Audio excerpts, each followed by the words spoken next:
Okay, so I need a disclaimer. I need to provide a disclaimer for this episode already. And here's why. Because I love these two guys. I love them to death. Jack Stratton and Ian Scott are on the podcast today. And I'm just going to let you know, and I even think I even say it, is that this podcast will go off the rails. And I mean that in the most positive way.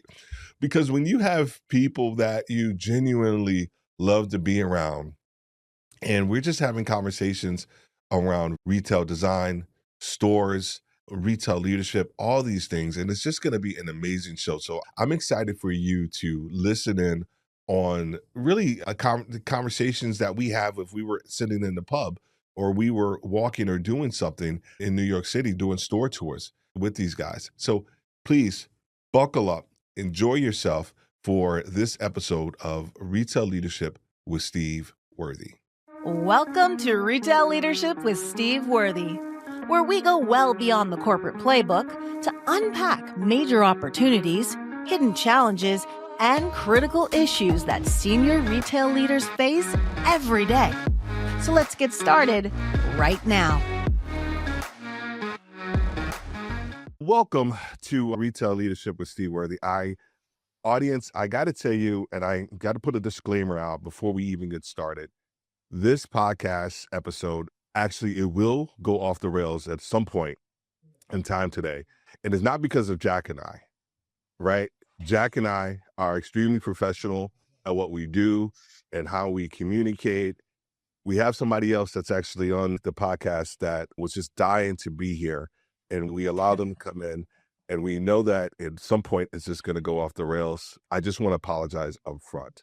Steve, can I swear on this podcast? Yes, you can, sir. I feel like I want to swear. Yeah. Without further ado, I really want to take the time, and a lot of these gentlemen, you guys have already got the introduction about the episode, but I do want to allow these guys the time to introduce themselves. And I'm going to go to my right. I'm going to start with Jack. And Jack, you want to talk a little bit about yourself and introduce yourself, please? Yeah, thanks, Steve. My name is Jack Stratton. I run Insider Trends. I'm director of Insider Trends. We are a retail trend spotting agency based in London, working globally. We say we help big retail brands spot what's coming next, but more specifically, and how I think I became really close to Ian and a little bit known in the retail world, is around my insights, focus, and really love for physical stores. And through that, running retail tours all over the world. So I spend a lot of my life, as my son, in a really simple way, puts it, walking around places, looking at shops and looking at people shopping. He actually gives forget consulting. That is what I do. I look at shops and I look at shoppers. You know, kids are so much better at expressing things directly and rather than wrapping it up in stupid language. So yeah, that's what I do. I look at shops, I look at shoppers, and yeah, I love it. Excellent. All right.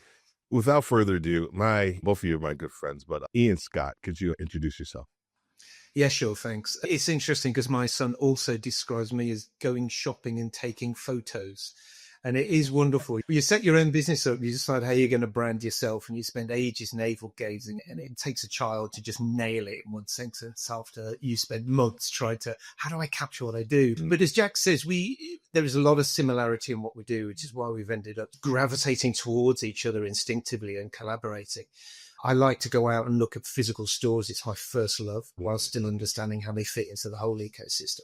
But also it's looking at the behavioral aspects, the display, the design, the communication, how brands utilize these stores, and picking up on some of the trends that are coming through as people are using their physical stores as part of their ecosystem.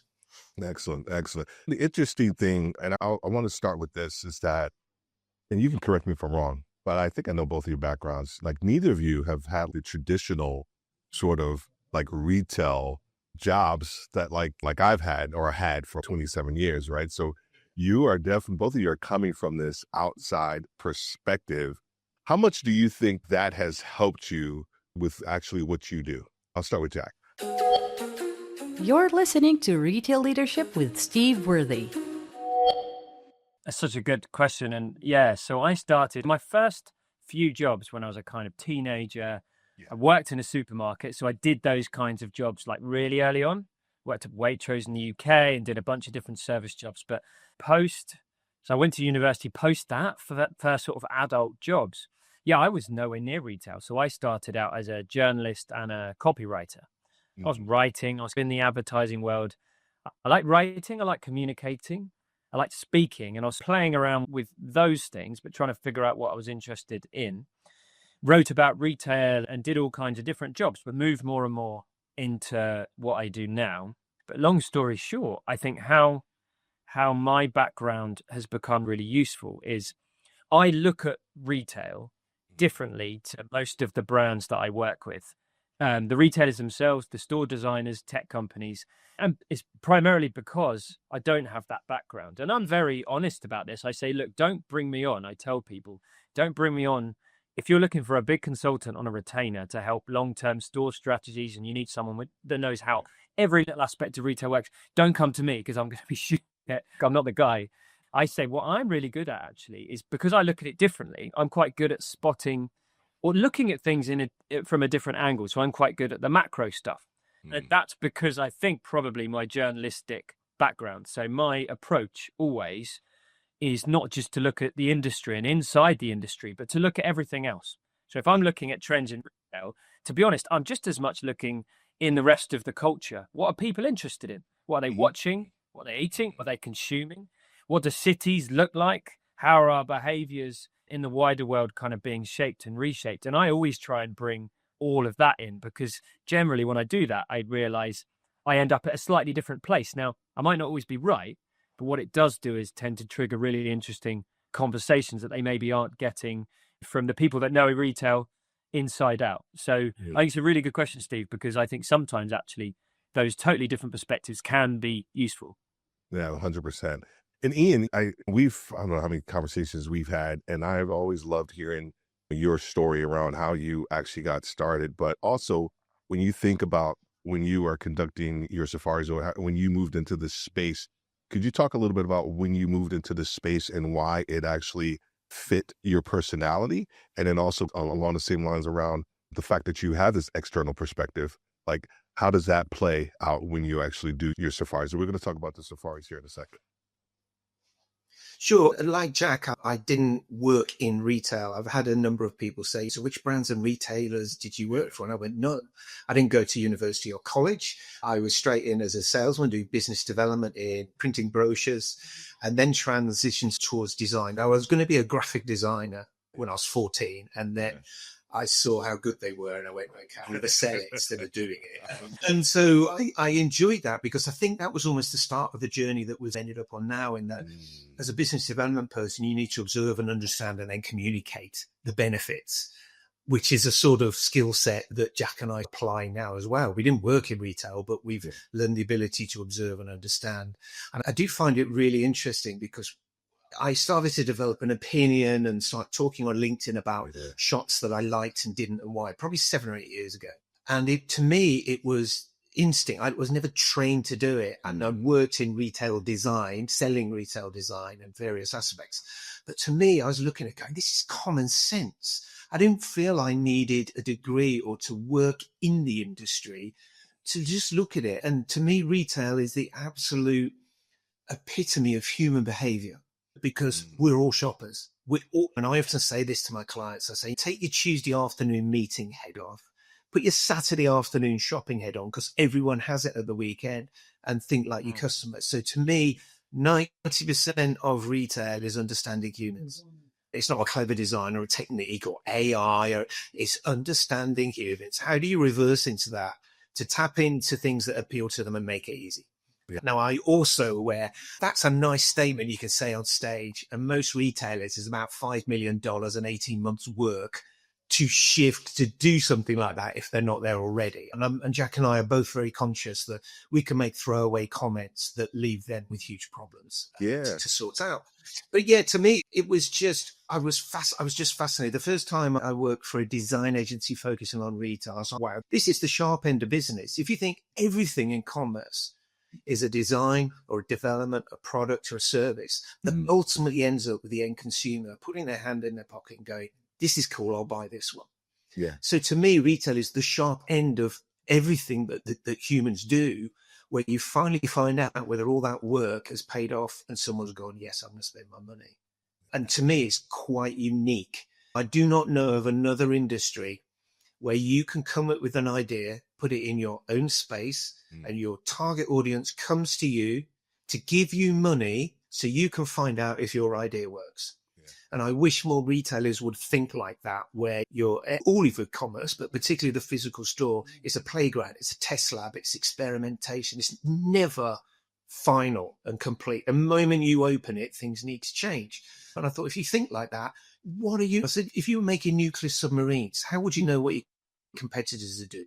How would you test something? It's impossible.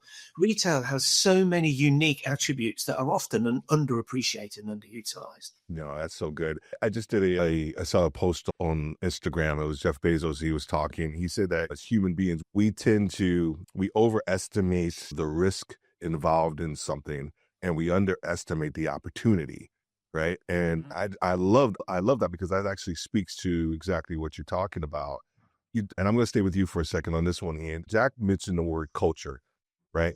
And I know that we didn't really talk about this one, but I'm going to love to hear your perspective on this, because you both have an outside perspective on the retail culture, right? The industry. I'm going to use the word culture. It's not just industry. I think there's a retail culture. And could you talk a little bit about your perspective when you think about that word culture and retail together? Because I'm interested to hear what both of you have to say, because I think there's going to be some variation, but I think there's also going to be some similarities. Certainly. I think as culture, as Jack talked about it, is trend, it's interest, it's fashion, but it's also long-term behavioral things around legacy as well. It's not just one specific thing. And I think retail reflects fashion. Beauty and fashion are probably the extreme examples where you literally respond to culture and it can be changing. I was just listening to the radio this morning, and there was a podcast with the founder of Inditex that owns Zara. And he started fast fashion, where he says within 15 days, I can see something and I can have it on the shelf. That's the ultimate reflection of that type of culture from a fashion perspective. But I think culturally as well as it can be behavioral. You look at COVID and the impact that had on our behavior, not our habits. Our habits were put on hold and they reverted back, but our behavior was forcibly changed by legislation and fear of a pandemic. And you see there were some subtle cultural shifts there a little bit. A lot of them bounce back because we're now back doing what we were doing before. It was a temporary blip, but it helped us start to analyze. And I think one of the biggest impacts on culture, I think, was COVID helped us appreciate the power of human to human contact, because we were denied it suddenly. And you're not just shopping, it's seeing your grandma, having a haircut, going to the cinema, going on holiday. And there was a real issue for people. They were denied something they took for granted. Now, the sad reality is we're back to taking it for granted now. Because, we've learned this and the legacy of it. No, it's not, because we all go back, because that was 4 years ago now. It's in the past, and hopefully it will never happen again. So the culture I think you're referring to is a very permanent overriding thing, and you'll get subtle shifts like temporary fashion, but the culture and attitude and behavior, which I think Jack will do a better job of diving into. It's an oil tank on our motorbike. The shift of that is much slower over time, is my perception. I'd be interested to see what Jack thinks. Thanks. Yeah, I would echo so much of that, Ian. And what we worked on something recently with a client, and broadly it was to do with sustainability and sourcing in fashion companies around the world. Basically, how much are big fashion retailers prioritizing sustainability and sourcing? And one of the things we found out, I think, is a brilliant illustration of this point about culture and business. Because one of the things I've realized, so long story short, the report suggests that there's quite a few retailers who actually are slightly deprioritizing sustainability in their businesses this year versus maybe a couple of years ago. And that isn't that surprising when you think about it, right? Inflation has carried going up. There's been more financial pressures on businesses all around the world. Maybe it's been harder for some of those big retailers.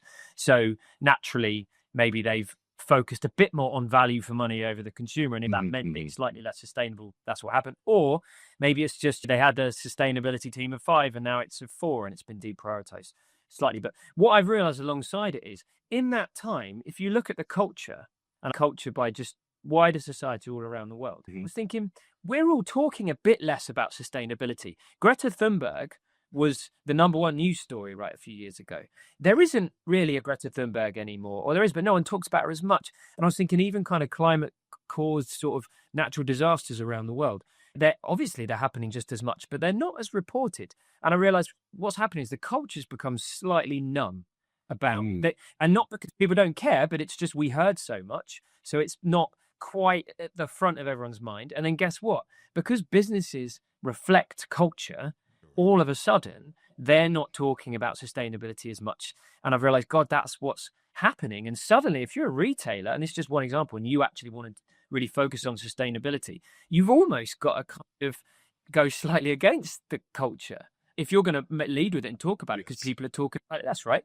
And if you said to people, okay, ESG at the moment, what's happening ESG wise in the culture, I bet people would start talking about something other than sustainability. It'd be something social, wouldn't it? Like neurodiversity or something else for environmental sustainability. So that really, I suppose, is my point. That, and I think, Steve, this is so significant, is that because business reflects culture, that's what is so interesting about retail. Because when I look at it at a macro level all around the world, I just constantly see how brands and retailers in different regions, and sometimes globally, just reflect back whatever we as people are doing and saying and feeling. Right. You see that all the time.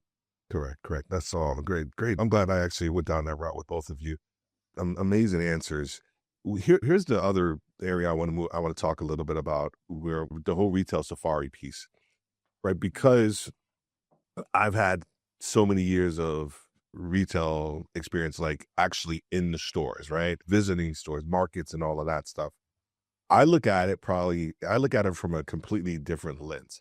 I look at stores typically from this understanding the plight of what it took to get there, understanding the plight of the hourly person, understanding all of those different dynamics around the internal side of the business. And so I probably look at it with a sense of empathy when I go into certain stores. I don't think either of you do. You look at the empathy, but you're very thoughtful in what you say. So I'm gonna let you guys answer this in a second. Just wanted to make a little bit of a point. And the reason I say that is because I've been able to visit stores with both of you, and both of you have a completely different styles in how you do your retail safaris. When you think about somebody like me, and probably all the other people who are some of the people who are attending your retail safari, how do you reconcile the fact that, you know what, I know these guys and gals are probably looking at it like this, but I'll be damned, I have to like speak my truth in this situation around what I see within the store. Is there any sense of that, or are you just naturally going after what's within that store and not disregarding sort of the audience? Yeah, I mean, you go. Yeah, immediately, because something popped into my mind, so I'll start. I'm going to jump in. To be honest, I love talking over Ian. It's one of my favorite things to do. So me too. He's very good at it. Yeah, interrupted. But I won't talk over you, Jack. Don't worry. That is what it is. Because that would be very rude if I did that. Yeah. This is now just like when we're in the pub. This is what it is, just talking over each other for 3 hours and then hugging at the end and going home. Do you know what? I think that when I approach every safari, sometimes it's with an incredibly specific brief, and that's different. So obviously, sometimes a brand might say, yeah, we're opening a new store here and we need to know what kind of stores like ours are there and what they're doing and what people are interested in. If it's super specific, that's different. But generally, when I'm just high level trying to get across my view on the retail world, the first thing I do is I always think I always treat everyone, and this is the ground zero for me, is I assume everyone knows as much or more than me about retail in general. I always look at it first. I go, these people are super smart, so I don't start talking about stuff I think they'll know. I'm not talking about square footage and how many stores this brand has. And I'll say, look, I can give you all of that after, but I focus immediately on what can I tell them that they probably won't already know, and what perspective can I give them that will make them, not give them answers, but just get them thinking differently. That's what I see as my role in those things. How can I make them engaged and inspired? And most of all, the thing for me, the look of success after a tour, is that people go off with two things. One, they're looking a bit differently and having discussions. But two, honestly, that they're like quite excited about talking about retail and stores. That's, in a way, it's a love of physical stores that drives that. I'm like, I want to get some people, because I think there's always a few people on the tour who've been in the job 20, 30 years, and they lose a bit of that love. And I want to show them some things and some ideas and say, God, yeah, there's a lot happening out there. And so the number one way I do it is, I think the one thing I've got, and Ian absolutely has this as well, and this is why we work together so much, is I am looking at new stores around the world constantly. I look at as many new stores as possibly anyone in the world other than Ian, basically. That's what we do. That's the one unique thing I feel I can guarantee. So I go, when I show them this store, I can give them a global perspective. So I'm going to stay, right, we're in Glossier, but let me tell you, there's another store that looks just like this in Berlin, and another one that looks just like this in London. And guess what?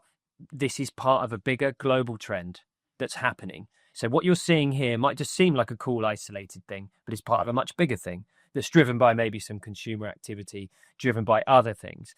That's what I think I try to bring, that genuinely global perspective that just makes them think, oh, okay, maybe there's a bit more going on here than just what I'm looking at in the store. Yeah, I saw that. I'm going to let you answer that question here in a second, Ian. I saw that when you and I, when we went into Gentle Monster in New York for the conference that just took place in November. And I think I ran up to you. I was like, okay, Jack. I was like a little kid, like running up to their dad, asking them something about a question. I kept running back and forth up to Jack. Like I would go away and I'm looking at something. I run back to Jack. And I go look at something, I run back to Jack. It was funny to see. I mentally was like thinking about, like, Jack's going to get tired of me, but I didn't care. And now I've got kids. I love it. What the interesting part was that what I felt I was doing, and now that you actually just said it, was I was falling in love again back with the experience of retail, right? Because there was a curiosity that I was able to uncover, during our visits. And I was just like, what about this? What about that? And it actually just had me thinking very differently. So it was just interesting. I was like, I remember the Gentle Monster. I kept running back and forth to you, asking all these different questions. So Ian, give me your perspective on the conversation we were just talking about, that internal versus external. Yeah. Firstly, I love that Jack has that sort of macro view, because I think the first time we walked around stores together was Chicago last year, and we went into a Lush store, and anyone that follows me on LinkedIn knows I rave about Lush. And Jack was like, come on, give me your Lush pitch. And I was talking about the communication hierarchy and how they break up the paradox of choice of having all long rows of the things that look the same. And Jack was like, oh my God, you look at this completely differently to me. Because Jack will be talking about why they're not on social media anymore. And I'm going, look at the price ticket and how they've designed it. Because I've come from a retail design background. So Jack and I, anyone listening, please employ Jack and I to visit the same stores together. Because when we do projects, we divide and go separate ways. And we would look, because his view and my view, there is an overlap, but it's not a massive overlap. It's a small overlap. And there'd be an amazing view on all of the brands from two perspectives. So the problem is it costs twice as much to stick both of us in the same store at the same time. So maybe one day. But anyway, what I found with this safari is some people are just like, show me cool stores. And I will happily take them money. But personally, I think they're missing a trick. Because I've done a lot of these gigs, particularly when I started out, and I call them voyeurism. People get their team together or bring some of their clients, and you show them some really cool stores around central London or something like that. And then they go away the following day, open their laptop, carry on like nothing happened. And I always think, what a shame for all this time and effort and cost to not leverage what you learn here. So I often say to some people, like Jack says, what do you want to see? Not just what do you want to see, but what's going on in your business that's causing you to arrange this day? And it could be like, oh, we've got a new competitor. We're launching new products. We're going to target a different demographic. We want to do this, we want to do that. And I'm going, great, that helps shape. Some people have some specific stores in mind. I took a Swedish beauty retailer around London recently, and they were like, we want to go to Glossier. I want to go and see the AI machine in the fragrance shop. I want to go to Liberty to see the fragrance. And specifically, but what I often do as well is I go, forget about the product and the category. I'm not showing you. I took a massive toy retailer, a brand and retailer out a few years ago, and they said, I can't wait to go to Hamlet's. the massive international toy shop. And I went, I'm not taking you to Hamleys. You should know Hamleys. Okay, that is supplier, client, competitor analysis. How are you going to differentiate and be better if your point of reference is your competition? And I said, I'll show you Nike, I'll show you Gymshark, I'll show you Rafa Cycling. And what you will see is a brand that's already developed this type of solution. They've done all the R&D to make it work in a physical store. You can take that and be revolutionary in your category, even though they've been doing it for 10 years in theirs. So I said, the inspiration is not the category. And so many people come in with this very sort of binary, linear approach. I want to see this, and I'm going to go, I'll show you this, but let me show you these other 4 things that will blow your mind. And Lush was all, I know it always comes back to Lush. Jack can't do a podcast with me without half the conversation. I do try. And I took Vodafone, who were a massive media phone cell company, Verizon type for American audience. And they were going, why are we going to the smelly bath bomb store? And they, for 18 months afterwards, they were talking about Josh, the guy who gave the tour, and what went on in the start. And I think, how do we hide Josh? How do we clone Josh and put him in our stores? Because their mindset was smelly bath bomb. And I was going retail best practice. And I will show you people, which is your word, Steve, people that will blow your mind because they're recruited well, they're trained well, and they're trusted by the business to go out and add value. And so that's what I love. I'll accommodate some of the things they weren't, but it may be 20%. The rest of it is stuff I know that will add value to their objective. And what I've also started to do, one final point, is Jack and I both normally start with a brief presentation, ideally. You get together, everyone has a coffee, and you set the scene. And then you do. What I'm starting to do now is pulling them back to the office afterwards and sitting down while it's fresh in their mind. And you go, what did you enjoy? What caught your mind? And working with the bosses and go, you could capture 3 or 5 action plans or insights or points of interest. And the great thing is they're all enthused. They're there in the moment. And you go, okay, what were the 3 things that everyone did? We go, what are the top 5? How are we going to implement these in our business? And suddenly you have an action plan so that the retail safari goes from voyeurism to the launch pad for evolution and innovation. And to me, that is a much better way, because I think one of the frustrations I have, and I was saying to Jack the other day, is when you do a retail safari, they tap into you for the briefest moment and then they're gone. And you don't get to see, not only love to be involved, you don't get to see the end result. And it would be lovely to contribute, even if you're not there for the whole journey, to contribute to them actually making a difference with the information and the innovation and the motivation that comes from seeing what's out there, because it's so accessible. And the reality is most retailers do not have time to visit stores. So a retail safari gives you that opportunity to curate a day where you can actually go, let's go and see. And so many people go, I've been meaning to see this Raiders. Oh, I heard about this. And there it is. Let's go in and have a look. Let's talk to the store manager. And this is what I love, is where you engage the store staff who love the brand, the enthusiasm when you go to them and go, I want to bring a group of people in here because I think what you do is really good. And they deliver. I stand back with a lot of those stores. They deliver it way better than I will because they live and breathe it 24 hours a day. Excellent. So, and when I want to get into the front end team and the store team here in a second, but you bring up a good point. Have either of you done these safaris and a company will ask you, based on the brief, and you do the safari and you provide all these different action plans and ideas? Have you seen a company actually put into implement something that you have done where you've gone back 5-6 months later and Ian, not a point of pride. I know Ian probably will poke his chest out. Jack, you're very humble. Ian, but I'm responsible for all of this, right? Jack's, hey, it is what it is. But have either of you had that experience when you've gone on the safari with a company? You don't have to mention the name, but they were actually implemented something that you did on the safari or that you suggested. So I'm going to surprise you and brag. I'm going to go for it. Hold on for a second. Hold on. I got. I'll spot the American in the room. Steve, I didn't know you had a brag horn. That's incredible. I did. That's for you. Oh man, no, it's good. It feels. You're right. I tried to be humble, so this feels nerve-wracking, but I'm going to go for it. Yeah, I had a Scandinavian client, big beauty company, and I talked to them in a presentation, and then a bit on a tour in London about how they basically had really good footfall in their stores, and they're a very kind of low margin business.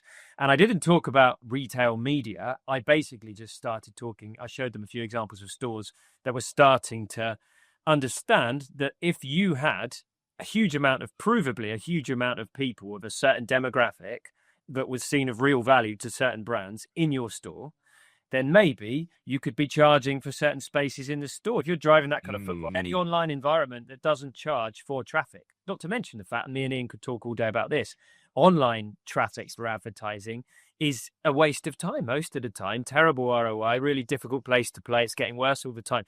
Stores, it's not like an online advert. There's real people there, the chance of conversion, all the emotional connection. So I was like, maybe just little chunks of your store, think about it as advertising space. And I played around with that idea on this tour.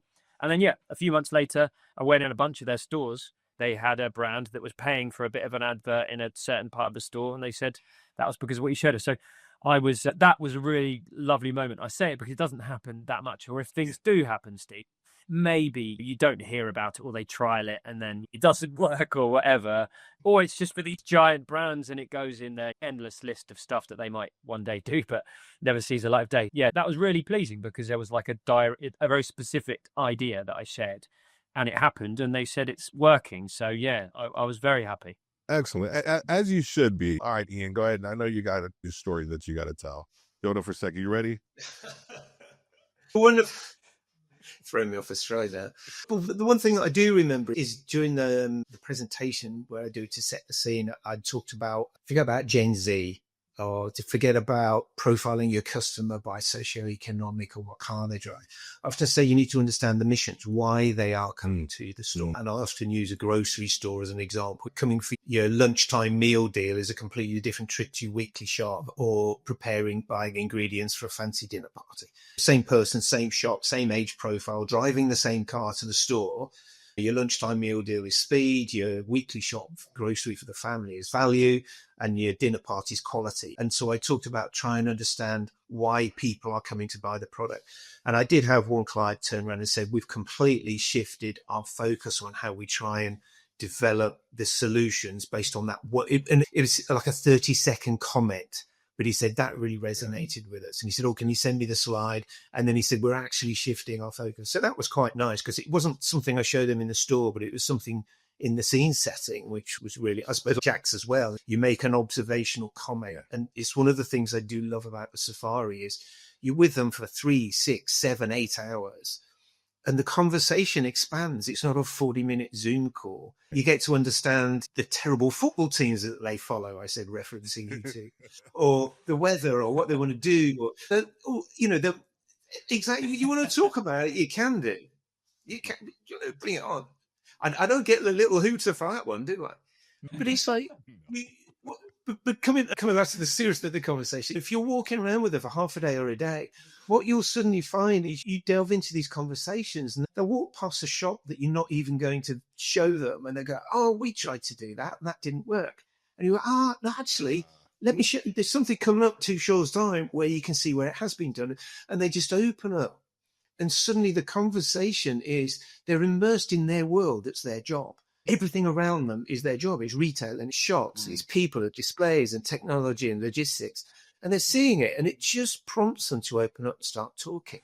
And you have wonderful conversations. And we do a lot of work with technology companies who invite their retail clients, a lot of retail safaris. And the number of clients that have said to me, this is amazing. We've now got 3 new conversations from off the cuff throwaway things that these guys said, almost thinking out loud. And you go, we've got a solution. We can help you with this. So that's what I love about the safari is it opens up their mind and they have the time to respond and see and get proactive and comment. And all of this stuff is really insightful because you get a much better understanding of what's going on in the head, the problems, the challenges, the opportunities, and the directions that you can help them go. Yeah. I got to go back to something you said real quick, Jack, and I can't let this one lie. You talked about online advertising and marketing. And so you and Ian can go on and on. I couldn't let that one slide. One, because when I think about our conversation, once again, when we were in Gentle Monster, and you spoke about the idea that the store it's not meant to sell anything anymore. It's that store, that model. And they're like one of the first companies to actually come out and say it. You can come in our stores, and you can buy something if you want, but they're really for advertising. So that always stuck with me. So can you talk a little bit about that comment that you made around the advertising space? Yeah, I think there was a fair bit of data came out, and I think actually a bunch of stuff's come out around Black Friday recently, which is that, I mean, none of it is surprising. It's basically there's more brands online, more brands using the same search terms. Therefore, paid search online is delivering worse returns because ultimately there's no real way, even I think with AI and different technologies, they are often the same search terms. If you're running a Gen Z beauty brand online, there are certain terms you've got to use, and that space just gets more and more expensive at a pay-per-click level. There are people who know so much more about this than me, but I think in a really simplistic way, more brands and more competition for adverts means that it's getting more expensive, but also there's more, you're fighting over more consumers because there's more brands. The same amount of customers a lot of the time divided over a greater number of brands. And I've just noticed, and I know Ian has, and we talk about this a lot, that you have, I think a lot of retailers and brands are starting to realize, do you know what? Our stores are brilliant places to do brand awareness, to do marketing, to do advertising. Now, you have extreme examples like Gentle Monster, glasses brand from Korea, who sell in other channels. Their stores are for marketing and they have marketing KPIs, and it's a revolutionary model. But me and Ian could tell you, Lush, again, I know we've been over talking about Lush. I love Lush too. We always have a joke between me and Ian that I don't, but I absolutely do. And Lush are a brand that they're not bothered about selling much online. This is a brand that believes in stores. I mean, what, Ian, do they have more than 1,000 stores around the world? I don't know. Yeah, and they are and these are stores that sell, right? And a lot of what they do is old school, great staff, loads of product in the store. But I tell you, Lush are doing marketing in their stores. There is tons of marketing in their stores. Think about when you're in a Lush store. I always say you could take a photo of any corner of any Lush store and it will look good. You will come up with a beautiful little Instagram moment. You can't get it wrong because it all looks great because the merchandising is incredible. But that's because Lush get it. They get, so it's not as extreme as Gentle Monster, but Lush know, yeah, this isn't just a place to sell stuff. This is a place to do the marketing. We don't need to do marketing online. The stores do the marketing and they do the selling. So as an idea, it's not just those stores like Gentle Monster. I think really smart brands and retailers in the future. Do you know what? In stores, you can do selling and marketing, selling and advertising. That's my feeling. And I think it's been driven a lot by how hard it is to advertise online. Agreed. Ian? Just one quick thing there, Steve. Also, Lush have been off social media for a couple of years now, and they took a conscious decision more from mental health point of view of the downside of social media, not affected their sales at all. But I also wanted to add this comment about online versus offline. There's a couple of things to remember. 75% of all global retail sales happen in the physical shop. So the physical store is dead. It's utter rubbish. 75%. It dwarfs any other channel, and it will do for decades, possibly forever. So the store is always the biggest source of revenue. So I love that you get the extremes like Gentle Monster and Link & Co., the Chinese electric car company, or another one, where they're just amazing visual experiences. And it's not about money in the till in that physical space. But also 67% of our purchasing decisions are made in the store at the fixture. So you can do all your amazing advertising as a brand and all the awareness. You can have Johnny Depp playing a guitar in the desert or whatever you want to do to promote it. If you go in the store on the shelf, your competitor communicates better or appeals more strongly, you will drive them into store and your competitor will literally steal that sale off the shelf from you. 2/3 of our decisions. So the power of how a store works, communicates and advertises. And it's like, for me, it was a face slap moment when everyone was excited about retail media now. And as someone who was selling conventional in-store design for 25 years, I was like, first of all, hallelujah, you finally understood the power of the store for influencing sale. But it's almost like, why does it take a bunch of technology, which is really poorly applied, to get people to open up their budgets and start investing in influencing purchasing decision in store? And online cannot do that. You go online, you think, oh, I'll go on the Nike website, I'll look at the Air Max sneaker. And the Air Max appears, and on the bottom, there'll be 4 or 5 other products. You go in the store and there's 1,000 products in front of you. The opportunity to upsell is exponentially bigger in the store. And humans are like magpies. Yeah. We like shiny new things. Yeah. And we've all done it, where you go in a store to buy one thing and you come out with 3 other things, hopefully with the one you came with, but it doesn't matter because you bought 3 others. IKEA are another one. How many times have you gone and go, I want to buy a rug, and you come out with a sofa and wallpaper and a lamp and go, how the bloody hell did this happen? Because they're geniuses at selling you a dream and selling you a whole solution. And that's the power of a physical store, and is why IKEA's website will never perform as well as the store. As Jack says, lush, they display it brilliantly, they demonstrate it, and they have people that will encourage you to interact and try. Impossible to do on a website. You don't have the breadth of opportunity to engage people. Yeah. And yeah, tiny point on all of that, but just to say, because Ian brought up IKEA, I've worked with IKEA a few times, and basically, a lot of people don't realize this. IKEA are like one of the absolute OGs of stores that make you buy a lot of stuff, right? They're the masters of that. They, for God knows how long, have thought of stores as marketing spaces. Me and Ian always say, you go to any IKEA store, some of the best little product adverts and displays you've ever seen, much better than the brilliant ads you'll see on the tube or the subway.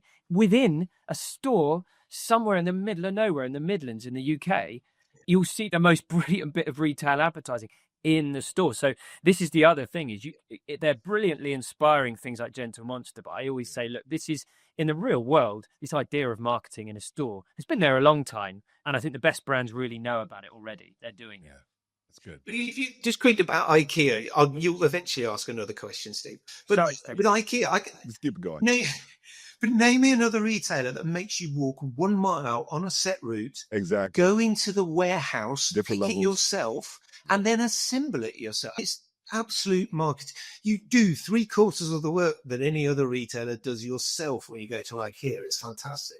Yeah, and then Yeah. just to keep on with the IKEA love, right? I love it that it leads me, it forces you to go and see everything in the store, right? So if I walk in any other Target, Walmart, or whatever, I don't have to go to the other side of the store, right? I can just literally just go in to this side or whatever it is that I need, and I can just forget about the other side. But in IKEA, man, I'm forced to literally walk through, even if it's like on the second level. Sometimes you still got to go through that first level, then go down. But there's that moment of clarity when you look at the map. There are normally 2 shortcuts on the map when you look at There is. And it's like, I'm an expert now because I can cut out all of the bedding and go straight to the sofas. Yeah, but it's an experience. But it almost forces you to take in the experience of this journey of like just seeing, to your point, Ian, around, I just came to get a rug.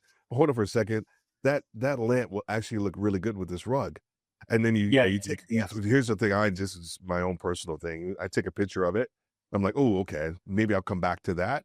And then sometimes you go back all the way through and you're like, hold on for a second, let me go back to get that lamp that I just took a picture of.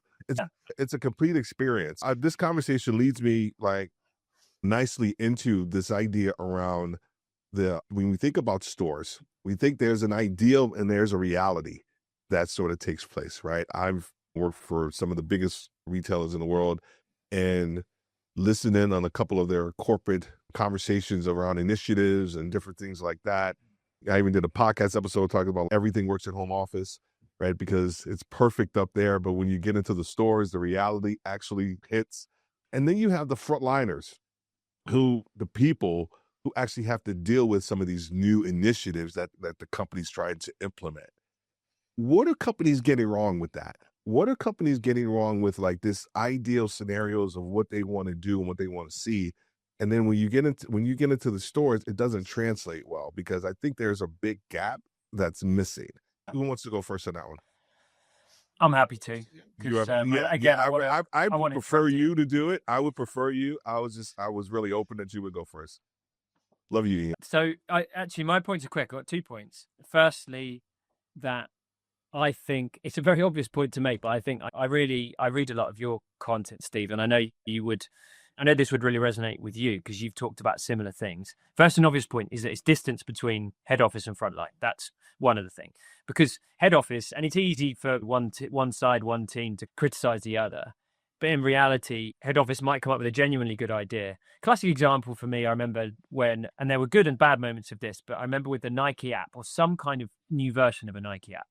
and there was a big announcement online, and Nike had done something different. And I was in Nike Town in London, and there was an in-store aspect to this development in the app. And I go and ask the store manager, who was brilliant about it, and he knew absolutely nothing, and immediately tried to just talk to me about products and other things, right? Just doing his job.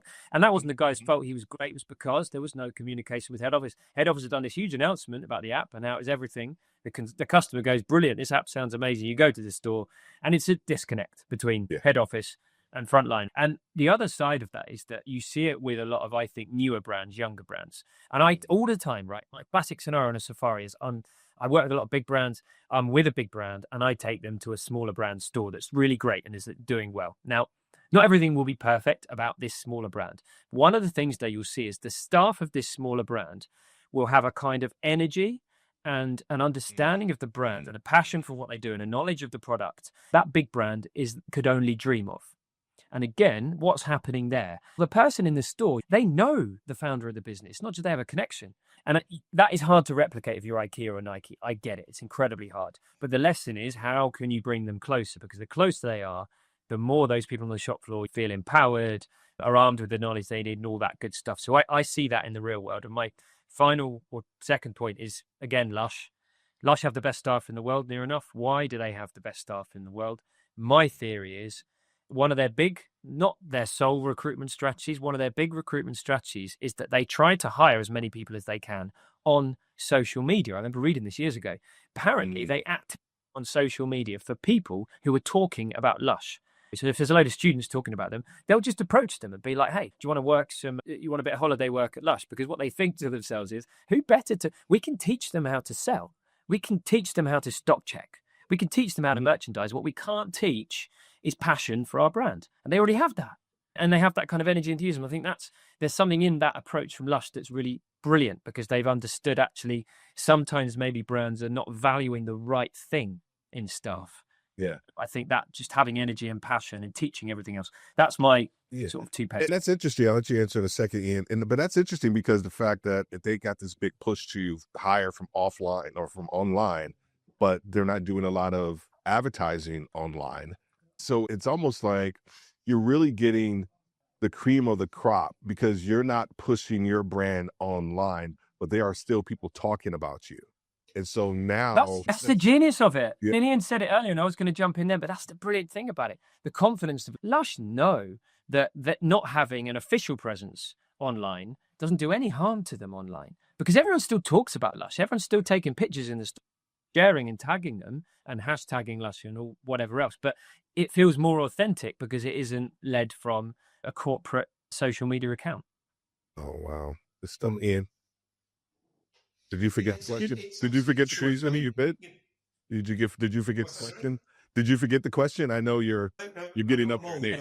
Just making sure. Okay. No, but in all due seriousness, all three of us are huge fans of the value of people in store. I often say they're the living embodiment of the brand. They will make or break the experience more than technology or even product on shelf. Because again, we use the L word again. Lush recruit on personality, as Jack says. I had a good conversation with Sarah, who's the store manager on Oxford Street. And she says, we'll recruit. And as Jack says, they will recruit people who are already fans of the product, which means you're 3/4 of the way there already because they actually love the brand. But when they do their job interviews, they'll do things like, just so you know, we're going to ask you to apply products to another person. And a member of staff will sit down and they will have a go at applying face packs or creams and things like that. And it's a test of how comfortable people are interacting with other humans. As Jack says, they recruit on personality and they train product knowledge, because you can't do it the other way around. The fact that you've worked at the Body Shop for 10 years as Sephora doesn't mean you're perfect for Lush, because if you're the wrong type of person and personality, you're not going to fit in. They have the most neurodiverse staff everywhere. They have people with learning difficulties, neurodiverse, transgender, all sorts of mix of people. But the common thread is they're enthusiastic, they're engaging, and they're people persons, for want of a better phrase. And it's like that little story that often crops up on LinkedIn, where you've got a chief financial officer talking to the CEO, and the CEO is going, we've got to invest in training. And the CFO goes, what if we train them and they leave? And the CEO goes, what if we don't and they stay? There's always a half empty, half full mentality. And it's if you enthuse people about your company and communicate more, they'll stay longer. And then the hidden benefit that never gets caught on the cost sheet is your recruitment and training costs go down because people are staying there for 8 years instead of 18 months. And it's these sort of secondary benefits that aren't obvious. And it's annoying because most decisions are made via a spreadsheet. And you get this, and one of the best things I've seen on retail so far is when the marketing director brings the chief financial officer on the trip. Get him out from behind his spreadsheet, and he walks around and he sees real people, real stores, real product, and it blows their mind most of the time because they understand and they see it. And enthusiastic staff, Gymshark's another one to finally get off Lush. Gymshark probably have staff that compete with Lush at that top level. They love the brand and they buy into the brand. When they do a store tour around the Gymshark store on Regent Street in London, they host it and they'll give free smoothies if it's a big enough. He doesn't do it all the time. Peter, the assistant manager, will kill me for saying that because it's not always free smoothies. But there'll be 3 or 4 of them and they'll be so enthusiastic talking about you just fall in love with the brand when you spend 20 minutes listening to the staff talk about how they work the space and what they do and all the stories about how people have engaged and stuff like that. And you come away going, that's the sort of people you want to interact in any shop you go to as a customer to buy anything. And you get little touch points like that. And the problem is staff training is one of those easy things to cut. First of all, you get rid of the people and then you cut the amount of time you spend training the ones that are left. This is your world more than ours, Steve. And it's heartbreaking because it is a slow and then becomes a very fast decline. When you go, the staff are crap now, they're not engaged. And I go, that's because you've created a culture where they don't care, where you don't demonstrate care for them. So why should they care for you when suddenly you've got rid of the staff canteen, you've turned the music off and you're asking them to do more, but there's no pay rise and you haven't told them about the new product? Why are you surprised that half of them leave and the other half of them just don't care anymore? That's your fault, not theirs. And that's what needs to shift.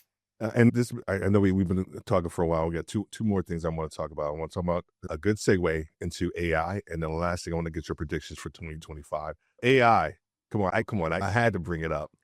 You got to talk about it. And it's almost, I don't know what to think about it. I got my own opinions on it and my own thoughts on it. But this is why I brought you guys on the show.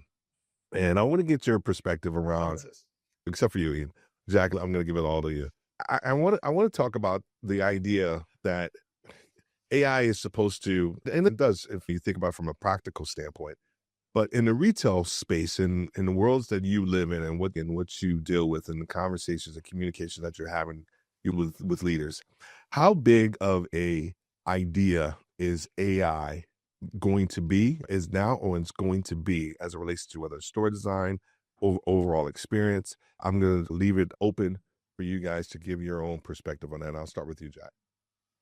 So I think I'm going to briefly shout out to someone who I get most of my store-related AI ideas from. He's great. Steve, you could hopefully you'll be able to meet him if you haven't already, in New York at NRF. Florian Westerdahl, who's this head of technology at Lindex. Lindex are a big fast fashion brand in Europe. I don't know, they've got like 1,000 stores. He's one of these guys who, and they're quite rare, but the reason I'm talking about him is he's really important. I think people like him are very important in this because he's someone who understands AI, like actually understands it, understands the difference between generative and predictive and all these different things, and properly gets it. He's a head of technology who could build software and all that good stuff. He's a proper engineering sort of person, but he is really passionate about stores and about people from the outset. So he's one of those rare people where he's really passionate about both. He thinks tech can change the world, but he also genuinely believes that it should and can only change the world if people are very much at the forefront of whatever it does. He's innately like that. He's not just saying it to sell stuff. That's what he believes. And he does things, he's always trialing things in their stores. So they've done, they call it a co-pilot, where it pumps information on an in-store screen, but the AI is used in order so that, for example, people can find clothing quicker. Or he only uses it if he thinks there's something that can be done in a store that is quicker or saves time. He never ever looks at it can this get rid of someone's job? It's not that kind of thing. He's just, can I make something quicker? Can I make it more efficient? Can I repeat? And not just boring tasks, because I think he's not one of those people that is patronizing and thinks, oh, unskilled jobs, if there's no such thing as an unskilled job, and I hate that phrase. All jobs have skills, right? he doesn't look at any of it like that. He just goes, can this get rid of do some things that can improve our bottom line a little bit, save a little bit of money? He thinks of it as like boring stuff, so that overall people benefit and people can do more of what they love in store. And then we can have conversations. Can we get rid of annoying tasks that staff have in a store so they can just talk to customers? So they can be standing there smiling, saying, do you need help? That's how he approaches it. It's quite a simplistic view, but to me, it's everything. That's how it has to be looked at. And there are now, in my opinion, retailers who are doing that kind of. There's another tech company I give a shout out to, Corso. Corso are great because Corso are really funny. I've met them before, and they talk about what they do as grunty retail, right? They say we do big, ugly, boring stuff that through AI that basically can help a massive store. They work with lots of big American brands. They work with Tractor Supply Company, but they do all they're focused on is efficiency. It's like pumps into this kind of tool that staff get that helps them to stock check, helps them to get information quickly. But their whole view, and this is my belief in AI, is can we use it to do really big aggregated tasks quicker, more efficiently, save money, make the stores a bit more money, so then we can pass on time and savings to do great stuff with people. That's my belief. I think where we're getting AI wrong is a bit too much of an evangelized belief that it can do amazing creative stuff that totally replaces people. I'm not into any of that, and I just think it's a dead end. Why would we want to push it anyway? That's my I agree. And I'm going to ask you a different question around not so much AI, but around tech. I have this philosophy around tech. I call it the Thor perspective, the Thor hammer perspective. We all know that Thor has his hammer, and only he can wield it. But if we think about carrying the analogy around technology and the Thor hammer, there are only certain people within a store, typically, we always feel that can actually wield that new technology that's actually out there. And we sort of place that person on a pedestal, and we think about them like differently when we see them. We actually had this experience, you and I, when you volunteered me in Chicago to have my skin analyzed at Sephora. And we saw that there was just like this, it was like one or two people who knew how to utilize this technology. Where's the disconnect, right? Because technology, almost to Jack's points around AI, is supposed to be there to help us become faster and smarter, but stores are still getting this incorrect. You're listening to Retail Leadership with Steve Worthy. I think there's an aspirational goal and a sad reality sometimes around that technology, because using that Sephora example, it may well be that there's like only 2 of those machines per store because that's all they can afford or they choose to spend. And therefore only 2 people can use it. So 2 people per shift because they're going, we don't need to train everyone else. Or maybe they don't have the resource for everyone to do it. But what I particularly loved about that example was you had this machine that scanned your skin and it looked like we needed to rush you to A&E straight away in the deep dive. There's obviously a bit of visual fun and theatre because you're, wow, that's what my skin looks like. So you have this technology that starts this thing. But at the end of it, the member of staff was going, your skin is like that. What it means is this. And here are 2 products I will recommend. And to me, it was one of the best examples of using technology because there was a wow to the tech, and then a human interaction and the power of personal recommendation that could actually close the sale. Otherwise, it will be back to that voyeurism I was talking about. This is fun. Oh, no, cool. A picture for Instagram, and off you go, and you don't buy anything. The guy with the skill to interpret that and the interpersonal skills to interact and respond to an individual and then make recommendations. And you're like, I use this one myself. It could be bullshit, but it doesn't matter. You believed him and there was credibility. So the tech qualifies the requirement and he personalized the solution. So we're doing that sort of thing really well. And I often say 3 unique things about a physical store. You got human to human contact, touch and feel products, and that peripheral vision I mentioned before where you can see more. So I think any type of technology should enhance those unique attributes when they're being applied to a physical store. I read about a store in Dubai recently, I think, and it's a store where it's unmanned and everything was on screen and you could come in and interact. And my first thought was, why are you paying rent for your website? There was no, apart from the novelty of it and all the techie early adopters getting a hard on because, this is the future of retail. I go, no, it's not. You've stripped out, or you had the peripheral vision because the screen showed loads of stuff. but you didn't have the humans and you couldn't try the product. And I go, and these are the unique things that make a store different that digital channels cannot compete with. So why replace them? And so that comes back to what Jack was saying about staff as well. You invest in technology not to get rid of staff, to enhance what staff can do. So any type of technology, be it AI, simple tools in your hands so you can tell what's in stock. This stuff makes it easier for the staff that you recruit well and train well to do a better job to surprise and delight your customers. And that's, in a nutshell, is where I think technology should play. This guy, you sound like you sound like Retail 101, surprise and delight. You sound like you just did a whole HQ quarterly meeting or something like that with that phrase, man. I just want to. Jack taught me. I spent 18 months following around Jack, just quietly recording the conversations. Because this will also annoy me because he's answered most of these questions first, and I sat there going, I was going to say that. That's why I always tell you, that's what you got to do.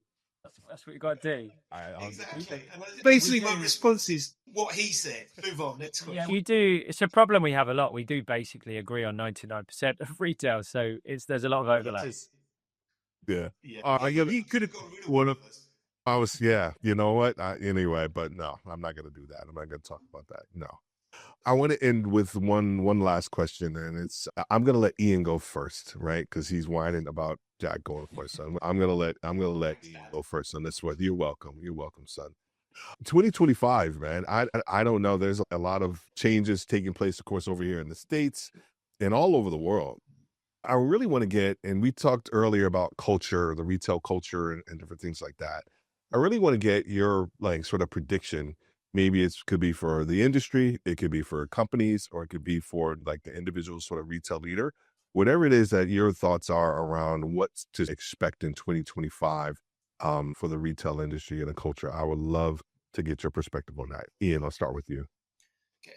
We always expect change to be more and bigger and faster, and COVID global pandemics aside, it very rarely happens. Most of it is incremental gains. And to me, I think particularly post-COVID, I think what we're getting is a better integration of channels. I call it symbiotic retail, unified commerce, whatever you want to call it. I think there is a better appreciation of this. There's too much siloing. There's still too much siloing between departments and channels with different budgets and KPI. Nothing more annoying than an online-only price when you check on your phone before you go to the store and find it's $20 more when you arrive. Stupid stuff like that. And I think brands are getting better at removing those silos. And I think a better appreciation that, everyone has the world in their hand when they come into your store. So you know what time we recorded this program. But it's one of these challenges. I'm slightly diversifying here. Poor member of staff coming in and there's 1,000 SKUs in the store. And a customer comes in who spent 4 days researching one product online. And he'll know 10 times more than the member of staff because the member of staff's a generalist and you become an expert in 2 days on one product. Yeah. So that ability to understand and appreciate how you can gather that information, or how do you arm people, whether people are coming from online into your physical store or the way around. So I think that merging of channels, so you're having a cohesive retail ecosystem, is a step closer.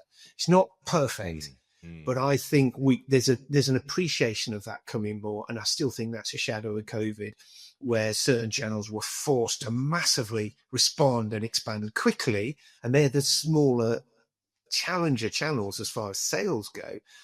Brought them closer to the physical store. We now have a greater appreciation of the physical store. So all the e-commerce evolved quickly, and we fell back in love with the physical. You combine those two, and what you're going to have is more cohesive experience that is more customer focused. So I get a follow-up question with that one. So if I'm a senior leader, right, in retail, how do I lead through that, right? Because this change and everything that you're talking about, this sort of synergy and convergence, if you will, is going to take place in one form or another. How do I lead through that? Because I've been so used to leading 2024, 2023 way, but now there's going to be all these different changes. How do I lead through that process?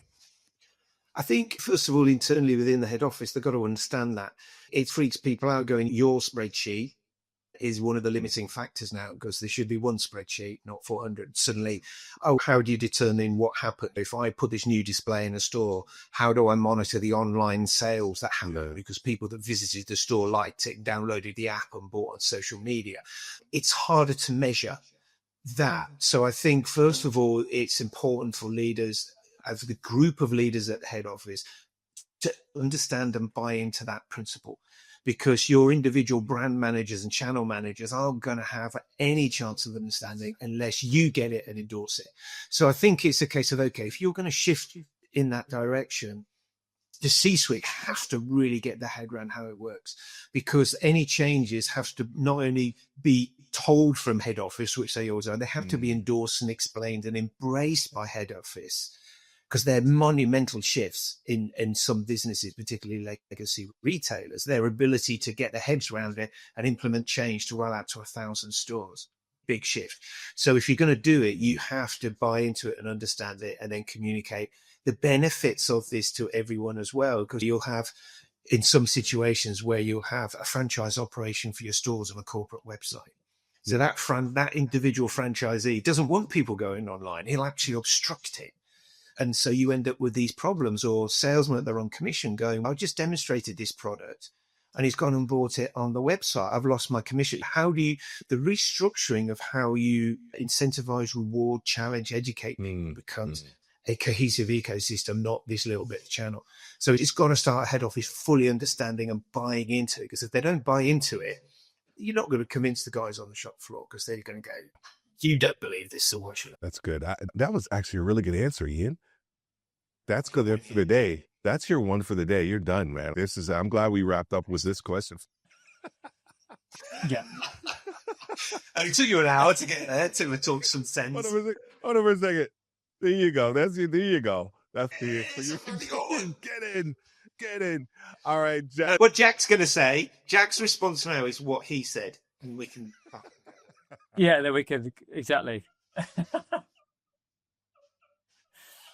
2025. So I'm going to share something I've a couple of times, I'm sure Ian the same, have started to share 2025 predictions in a couple of places. I'm going to do one, and I think we're going to see, it's not that this isn't already happening, but I think we're going to see it like grow much more quickly, is brands starting to move more into becoming mini retail marketplaces. What I mean by that is selling other products, selling other brands' products. I think that's one of the consequences of margins getting tighter and brands trying to figure out how they can find new ways of growing. It's happening online, but I think we'll see it in stores as well. Is brands, say, for example, fashion brands, look at H&M and Zara, for example. All of a sudden, H&M and Zara clothing brands, they've been homewares brands for a while now and opening stores and doing that stuff online, but they're now doing beauty. You'll see in H&M stores now all the time. Suddenly, they're a beauty brand as well. I think before long, brands like H&M will do our own beauty range, but actually they'll start to sell some other brands in there as well. And before you know it, they're like a mini department store. They'll start selling everything. And I think we'll see a lot of brands slowly doing that more. And you see this in all kinds of places. Me and Ian were in Kith in New York not long ago. And Kith were always, to me, like a mono brand, like a great brand in lots of ways. But actually, the real brilliance of Kith is that they've gradually become this kind of curator, right? So Kith, you go for Kith clothes, but actually in Kith, you'll get really good Nike sneakers. Me and Ian were in the kids store, and they were selling Bugaboo kids pushchairs, buggies. So I think we'll see all kinds of brands going, do you know what? If we've got a really loyal following of a certain customer group, why are we just selling them our clothing and our stuff? Actually, let's curate a selection of other brand stuff. And I just think that started to happen for some time now, but I think we'll see a real explosion of that. And it's happening in a real mass market where ultimately, if you look at Shein started out as a clothing business online, but they're starting to sell every product under the sun. And why would they? Because they have God knows how many hundreds of millions of followers on the app. So they're just like, let's sell them more stuff. It's an easy way of selling more stuff, introduce new products. So I think all over the world, every level, you could call it the growth of marketplaces. It's not going to be Amazon and Temu and Shein. I think brands everywhere are going to be moving more into that. Let's sell more stuff in different categories, whether they're curating a little range or trying to sell everything. They're all going to become their own kind of marketplaces. That's and Keth is a phenomenal example. I have 2 pair of their sneakers downstairs from that brand. I wanted to follow up because you and I, we visited, because this actually goes in line with what you're talking about. We visited that one store in New York. It was actually the first store we went into, that pop-up cafe that was selling, she's selling so many different brands. Oh, yes. Yeah. Yeah. I Pop-up forgot the grocery, name. Yeah. Pop-up grocer. And I thought that was such an interesting concept because it almost speaks to what you're talking about, where it's, if you want to explain a little bit of that concept, because I think it validates a little bit of your. Yeah, totally. So pop-up grocer, yeah, thanks. These pop-up grocers are like a mini supermarket that only sells new food brands, and every few months the range of brands change, and it's a load of other brand new brands. So it's like purely a place of discovery. You go there to discover new cool food brands. And I guess to this point, it is like a mini marketplace. The goal obviously being the introduction of new products. But I think what's interesting is that's a very small curated version of the same phenomenon. And you're absolutely right. What it shows is, I think at that end of the market, you're going to see lots of these marketplaces. And then you'll also see giant retailers like H&M and Shein and all these other companies approaching things in the same way. And essentially, it's part of the same phenomenon. You're absolutely right. And pop-up grocer, to that point, what's really interesting about them, and I think we'll see more of this, we'll probably see more mini discovery marketplaces popping up in other categories, fashion marketplaces that just stock brand new brands and new stuff, places basically to the customer that say, look, here's a place where you can find some brand new products or some different products, because after all, customers sometimes actually have too much choice. So places where you can minimize that choice really works. And probably, Steve, that's why you like Kith, right? Because if you look at the Nike range at Kith, you're not going to be overwhelmed. You're just going to get a selection that speaks to you, and that's what it's all about. 100%. Oh my gosh. Okay, we can talk all day. I knew this was going to be an amazing episode, barring Ian Scott. I hope everybody knows and understands that this is nothing but love between Ian and I. And I just want to thank you both. I really want to thank you both for being on this podcast, on this episode. So many learnings, so many things that I love hearing from you guys. Love, hearing you guys speak. But I think the audience is going to get so much out of this. I just want to say thank you so much for being on the podcast. And I can't wait for us to connect very soon at the next conference and chat some more as well. Oh, thanks for having us, Steve. It's been so much fun, man. I just want to say thank you for giving us an opportunity to really talk at length about the safaris, because we have a lot of people that often say what goes on, and I can almost send them to this podcast and go, okay, wade through, Steve's disrespect from me and the abuse. But right in the middle is a lovely bit where we get to talk about the benefits of the safari. There's at least 5 minutes around all the abuse that was actually be quite useful. So I'll let you out. And I'll just keep that as a little clip, I think, for people and say, but this is what the safari is. Yes, this is the core. Forget all the other stuff. Yeah. And I'll let it out all the answers where Jack goes first, because it looks like he knows more than me. And I'll just have the answers where I go first. So listen, man, I was able to very professionally move the questions. So you were answering half the questions first, buddy. So I don't want to hear that excuse. With a week questions. I tried to give you some softball questions that help you out, to help your confidence, but you know what? Just didn't happen. Gentlemen, thank you so much. Enjoy the rest of your day, and I'll talk to you soon. All right. Thanks, Steve. So good to see you, man. Speak soon.